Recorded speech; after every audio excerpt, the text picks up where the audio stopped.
Shout out guys, meron pala tayong support dito ng transmission support. Papaalam natin para magkaroon tayo ng idea kung paano natin malaman kung sira ng ating engine support, ang ating transmission support. So sa video pong ito guys, panoorin nyo at pakinggan niyo para malaman natin.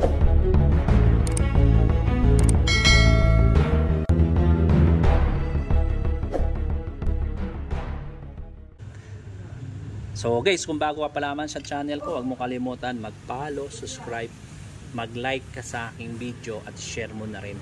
So malalaman natin ang ating automatic transmission, ang ating support na mayroong problema o na magkaramdam tayo ng kaldag. At pangalawa, vibration. Habang tayong tumatakbo o nakaminor tayo, ramdam na ramdam natin yung vibration sa ating pong support. Hindi lamang po support ng transmission, kundi guys, support din ng ating engine support. Kaya kung makakaramdam tayo ng kaldag or vibration ng ating engine at alam naman natin sa bawat pag-rev natin ng ating makina ay okay naman, pero ramdam mo yung palag ng makina mo, ay sigurado guys, pa-check nyo po muna ang inyong engine support o transmission support. So paano mo ito kadalasan malalaman?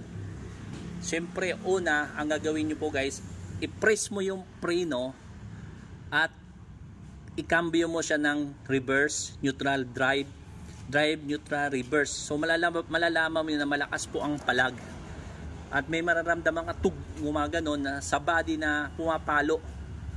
Isa siya sa mga dahilan kung bakit ang ating makina ay nagkakaroon ng vibration sa pamamagitan ng support. So napakasimple lamang guys, kung tayo mag-check natin support, lalo na kung gusto natin mag-DIY, so silipin lang natin o either na ang gagawin natin, may kasama tayo, paandar lang natin yung makina at i-handbrake, apakan ng preno, pero wag natin gagamitin ng gasolinador o accelerator. So ikakambyo lang natin siya sa reverse, neutral, drive. Makikita natin yan, gumaganon yung makina at makikita mo malakas yung paling na makina o malakas yung vibration. So makakaramdam tayo ng tunog o ibang klase na mararamdaman natin. So mostly yan po ang nararamdaman natin kapag po support. At kung tumatakbo po tayo, minsan nakakarinig tayo o nakakaramdam tayo ng ating makina o ating sasakyan ay parang nanginginig. So yan po yung mga unang step na ating gagawin kapag ang support natin ay may problema. So ano bang masasabi natin sira ang ating support kapag nahiwalay nito po ay rubber. Yan guys, rubber. Yan rubber. Kapag yan napunit na po yan, ibig sabihin wala na po mag-hold. So kadalasan po at higit sa lahat po makikita din natin itong dito. Yan. Umaabot na po yan dito sa ibabaw. Yan yung butas na yan.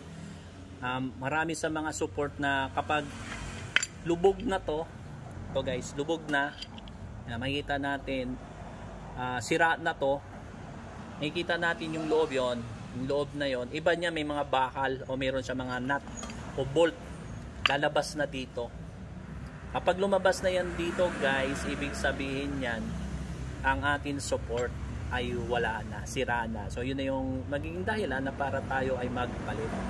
Kapag iba naman po ay lubog na ito at talagang hindi niya na mahawakan maayos ang engine o transmission during drive, during minor, basta ang pinaka the best sa lahat kung paano i-check, magpreno ka at the same time i-cambio mo, doon mo malalaman na may problema na yung support mo. So maraming salamat muli. Share po natin ang video ito at mag-like, mag-comment po tayo guys para may abot natin ang mga video ito sa ating mga kaibigan, kakilala at mga gusto mo manood na mga video natin. Sa pamamagitan nito ay may share po natin, Tandaan po natin sa pagkabit ng support, hindi siya basta-basta kinakabit.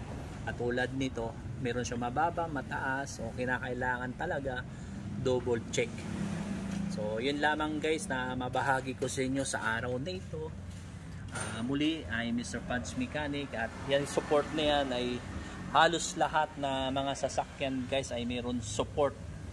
Kadalasan yan 3 ang support o 4, meron siyang 2 sa engine, minsan 2 sa transmission, o 2 sa engine, o 1 sa transmission. Yun lamang guys, at yan.